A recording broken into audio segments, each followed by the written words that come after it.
Acabei de assistir Truque de Mestre, o terceiro ato. Será que é bom? Vale a pena ir ao cinema? É o melhor da trilogia? É isso que nós iremos falar nesse vídeo de hoje. E vai deixando o seu like mágico aí no vídeo.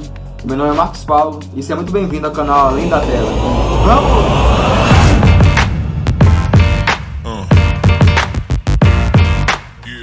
Então galera, acabei de chegar dos cinemas.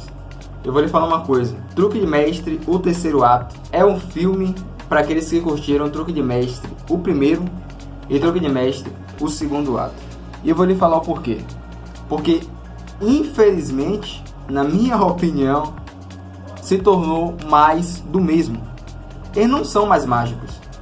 Eles são uns X-Men, provavelmente, que tem poder de fazer mágica. No primeiro, nós tínhamos uma direção e um roteirista. No segundo, a direção muda, um roteirista permanece, mas acrescenta outros. E no terceiro agora, muda a direção e muda toda a equipe de roteirista. Inclusive, se nós formos falar sobre direção, a direção desse terceiro filme é a melhor dos três filmes. Inclusive, é o diretor de Zumbilândia. Então, a direção é boa. Se você gostou de Zumbilândia, você vai gostar também da direção, obviamente, porque é o mesmo diretor. É uma ótima direção. Porém, na minha opinião, peca mais uma vez na construção de roteiro. Como você pode ver muito bem no trailer, nós temos uma equipe nova e os experientes, por assim dizer, se juntando para um plano em comum. Até aí nenhum problema. Porém, nós temos o problema quando as mágicas começam também a acontecer. O primeiro filme, como eu estava dizendo, ele traz ainda um ar crível. Tudo bem, exagera uma cena ou outra, mas você ainda se esforça para acreditar que alguma daquelas mágicas realmente podem acontecer. Inclusive, vem explicações e mais explicações, porém, a gente engole, a gente fala, beleza, vou deixar passar. Mas no segundo, é um exagero de mágicas impossíveis. Por mais que você tenha certas explicações, mas na minha opinião, tem algumas até sem lógica. Um show de revelações, de plot twist um atrás do outro, que chega uma hora que você não se surpreende mais. É como aquele filme de terror, que tem um jump scare atrás do outro, chega uma hora que você não toma mais susto. Foi o que aconteceu no segundo. Porém, nesse terceiro, nós temos pontualidade de mágicas. Nós não temos umas mágicas consecutivas, mas sim pontuais, dando mais espaço para a história, que não é forte, é uma história fraca. E quando essa história aparece, quando esses pontos aparecem de mágica, nós ficamos curiosos para saber se vão ser mágicas ainda melhores ou maiores do que as que nós tivemos no primeiro e no segundo. Porque a intenção do terceiro filme é fazer tudo maior, tudo grandioso. E talvez é nisso que alguns filmes pequem. Porque talvez no simples, só que bem feito, possa dar certo. É o que esse filme tinha como dever de casa e segue a base do primeiro, a base do segundo, e vem aí agora o terceiro. Eu não posso dar spoilers. Mas se você vê a base do primeiro, se você vê a base do segundo, você vai ter todo o terceiro construído, inclusive o final. É muito semelhante aos filmes anteriores. Se você curtiu os dois primeiros, tenho certeza que você vai curtir muito esse, porque na sala onde eu estava, muitas pessoas gostaram. E algumas até estavam puxando palmas. E outras ficaram caladas na dela. Eu fui um desses que fiquei só olhando para a tela e falando: o filme tinha um potencial, tinha atores excelentes para isso. Inclusive, o elenco tá de parabéns. Todo elenco tem carisma, todo elenco tem presença de cena e faz muito bem o seu papel. Todo o elenco dos Cavaleiros estão excepcionais. Todos os atores permanecem da mesma forma que estavam no primeiro e segundo, saindo muito bem nos papéis. E os novatos também, como eu falei, são atores que saíram muito bem também em seus papéis. Temos também o retorno de Morgan Freeman, que, como sempre, muito bem em seu papel e tem a sua importância na trama. Nós também temos a atriz que fez Garota Exemplar, a Rose, alguma coisa aí que eu não sei como é que pronuncia. Ela faz uma vilã, de certa forma, caricata, e tem um peso na trama, obviamente, pelo seu nome e a sua atuação, e que quando você for assistir, eu não posso dar spoiler aqui, mas você vai dar a sua opinião no final das contas sobre essa questão da história dela na trama e também da do Morgan Freeman. E tem mais um personagem também do primeiro filme e do segundo, que muitos não sabem se aparece ou não. O personagem do Mark Ruffalo, como todos vocês sabem. Mas aí só assistindo para saber, porque aqui é sem spoilers.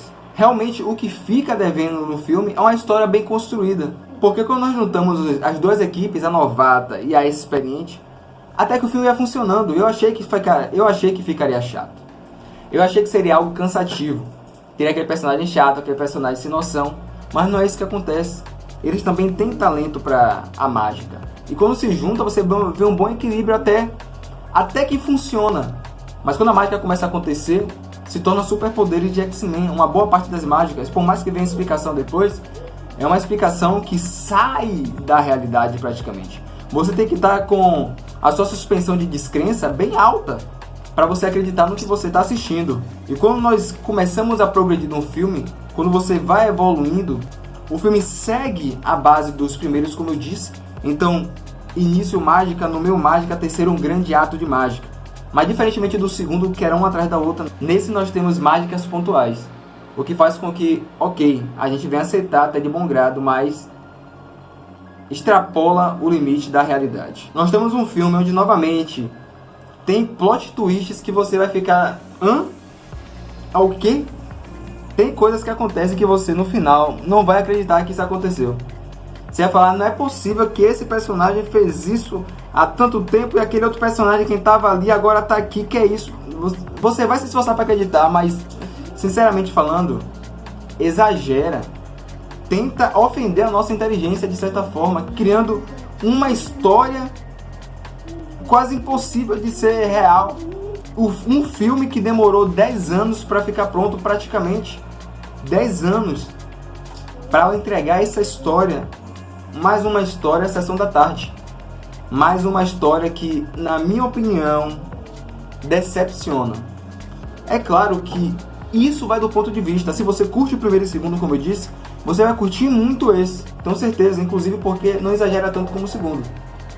Mas se você imagina uma história, talvez com mágicas um pouco pé no chão, algo um pouco mais contextualizado, uma história mais concreta, uma evolução de personagens, nesse daí você vai sair decepcionado.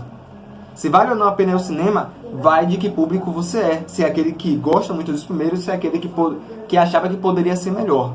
Porque se você imagina uma equipe mais madura, uma equipe mais experiente, se você imagina algo grandioso a mais entre eles, algo evoluindo ali, você vai ter um pulo de 10 anos nisso aí. Entre as equipes. Entre a equipe principal, que faz parte do olho, que são os Cavaleiros. Então você vê que tudo o que aconteceu nos primeiros filmes, eles se separaram e mais uma vez depois, por incrível que pareça, eles vão ter que se juntar, como você viu no trailer, para o grandioso. Sendo que o filme poderia ter pego a base dos primeiros que foi construída, deles conseguindo o objetivo deles e amadurecer isso para algo realmente que fosse mais complexo e para a gente também ser um pouco mais satisfatório. A direção do filme está boa, na minha opinião, a melhor dos três, como eu disse. A montagem está melhor do que a dos três também, na minha opinião. Esse aí tem a melhor montagem. A trilha sonora, basicamente, os três filmes têm a mesma trilha sonora, nenhuma inovação na trilha sonora, permanece exatamente a mesma coisa. Mas os efeitos especiais, efeitos visuais, eles estão muito bons, realmente. Sobre isso aí, tá aprovado. Mas em questão de roteiro e de história, deixa a desejar. É um filme que prometia muito, mas entregou pouco. Isso é o que foi e é o que é Truque de Mestre, o terceiro ato. Então, galera, você que assistiu até aqui, muito obrigado. Já vai deixando o seu like, se inscrevendo no canal para não perder nenhum vídeo. Já clica na notificação para ser um dos primeiros a assistir. Comenta se você gosta do Truque de Mestre. Comenta também se você vai assistir o terceiro e se você assistiu, o que foi que você achou. Pode deixar aí nos comentários e compartilha para que outras pessoas também venham deixar a sua opinião. Porque a opinião cada um tem a sua. Essa foi a minha, mas a sua pode ser diferente. A democracia está aí para isso. Muito obrigado por ter assistido até aqui e até a próxima aí. Fui!